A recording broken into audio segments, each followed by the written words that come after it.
900 વર્ષ પહેલા એક ચારણ દીકરીનું લૂંટાતું વેલડું બચાવવા વીર ગતિએ પામેલા સુરવીર વીર રાજાજી દાદા તેમજ વીર તેજાજી દાદા સુરાપુરા ધામ ભોળાદ ખાતે પૂજાઈ રહ્યા છે.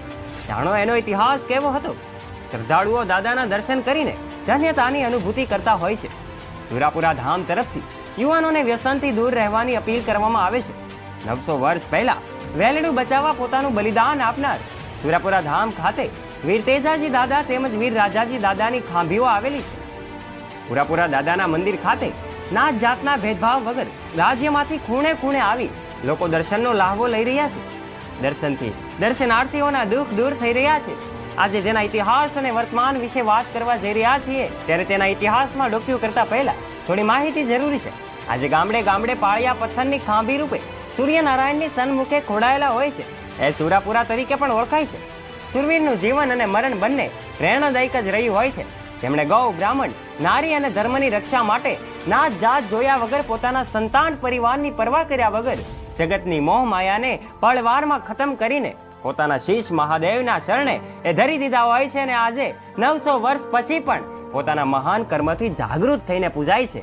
જેનામાં દેવ વંશ રહેલો છે એ ખાંભીઓ આજે સુરાપુરા દાદા કહેવાય છે. આજે જેની વાત કરવાની છે એ સુરવીરની ખાંભી ભાલની ધીંગી ધરતીમાં આવેલ પીપળી વટામણ રોડ પર લોથલ નજીકના ભોળાદ ગામે છે. આશરે 900 વર્ષ પહેલા એટલે ઈસવીસન 1100 ની આસપાસનો ઇતિહાસ છે.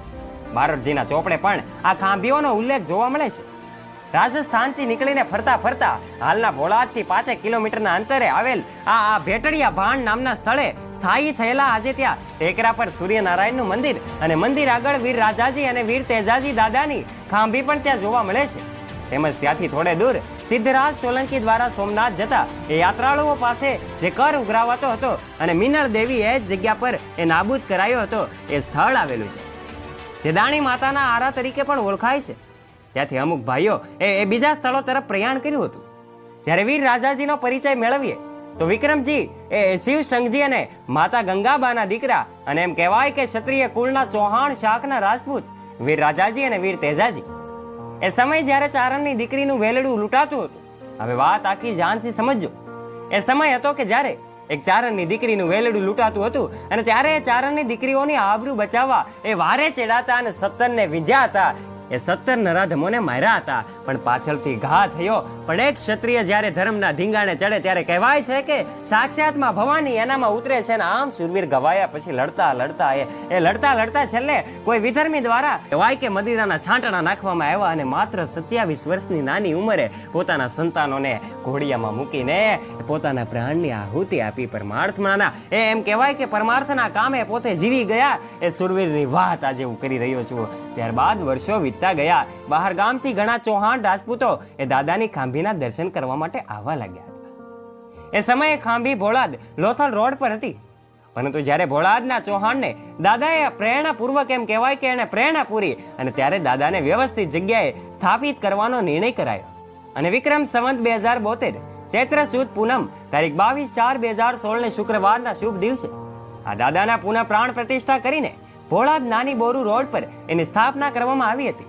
અને આજે કળિયુગ અને વિજ્ઞાનના યુગમાં પણ અઢળક પ્રમાણ આપીને દાદાએ પોતાની મોજૂદગી આજે પણ છે.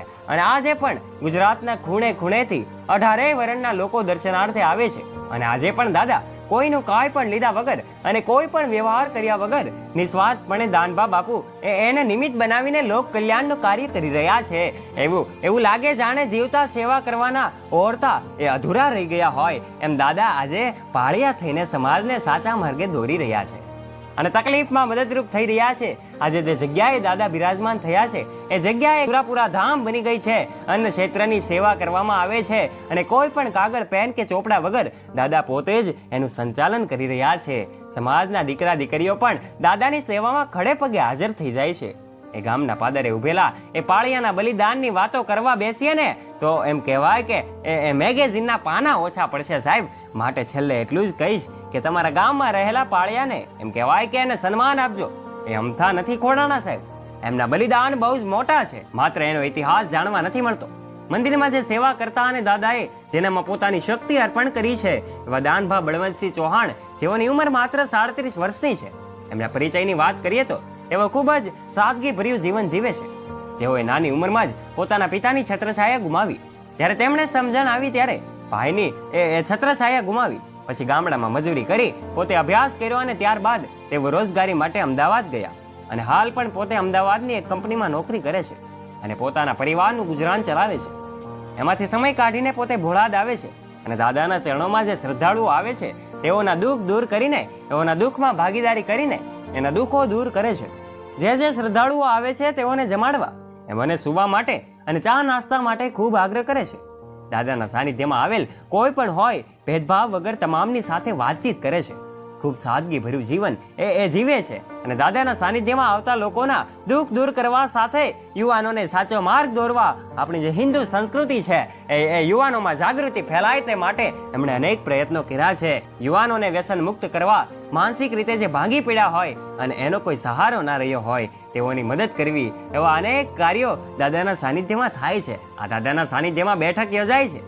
દાદાના સાનિધ્યમાં દર સોમવારે રાત્રે અને મંગળવારના દિવસે બેઠક યોજાય છે, જેમાં હજારોની સંખ્યામાં શ્રદ્ધાળુઓ આવે છે અને પોતાના દુઃખ દાદાની સામે રજૂ કરે છે અને એના પ્રશ્નોનું નિરાકરણ આસ્થા રૂપે પૂર્ણ થતું હોય છે. દેશ વિદેશમાંથી લોકો અહીં આવે છે અને તમામની મનોકામના પૂર્ણ થાય છે, જેના દરેક દાખલા રૂપે ઉદાહરણો છે જ. જેમના એક વિશે વાત કરીએ તો અહીંયા આવતા શ્રદ્ધાળુઓને દુઆ અને સાથે દવા લેવા પણ સૂચન કરવામાં આવે છે.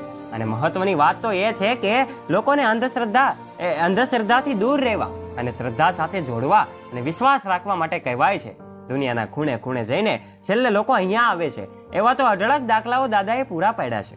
આ એક એવી જગ્યા છે કે જ્યાં નિસંકોચપણે સૌ પોતાના દુઃખ ઠાલવે છે અને તે જ જણાવે છે જે નિરાધાર લોકો છે એમને દાદા શક્તિ આપે છે અને તેઓને ન્યાય પણ અપાવે છે. પણ તમારી શ્રદ્ધા અને વિશ્વાસ ક્યાંય કમ ન હોવો જોઈએ. એ કહેવાય કે દૂર ભોળાદ ગામમાં બિરાજમાન અને લોકોના દુઃખ દૂર કરતા વીર રાજાજી, વીર તેજાજી દાદાના સાનિધ્યમાં દુખિયાના દુઃખ દૂર કરવા અને લોકોથી એમ કહેવાય કે લોકોની સેવા કરવી એક સિદ્ધાંત છે. અને જે શ્રદ્ધાળુઓ અહીંયા આવે છે તેઓ માટે જમવાની, રહેવાની એ સુવિધા પણ ત્યાં કરવામાં આવે છે.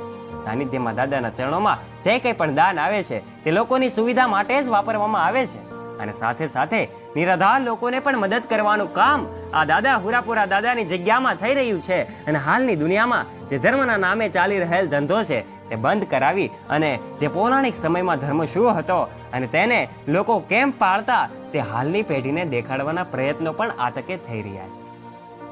લોકો જે ધર્મના નામે છેતરાય છે અને તેઓ હવે છેતરાય નહીં તે દિશામાં પણ અને અંધશ્રદ્ધામાંથી બહાર આવે એ માટેના પગલાઓ અને સાચા માર્ગે શ્રદ્ધાળુઓ ચાલે તે દિશામાં હવે અહીં પ્રયત્નો થઈ રહ્યા છે.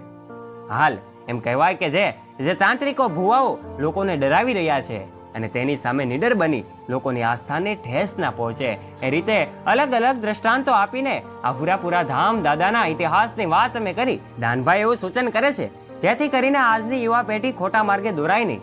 અમારો વિડીયો તમને પસંદ આવ્યો હશે અને જો વિડીયો ગમ્યો હોય તો વિડીયોને લાઈક અને શેર અચૂક કરજો. તમારા તમામ સગા સ્નેહીઓ સુધી આ સાચા ઇતિહાસની વાત જરૂર પહોંચાડજો.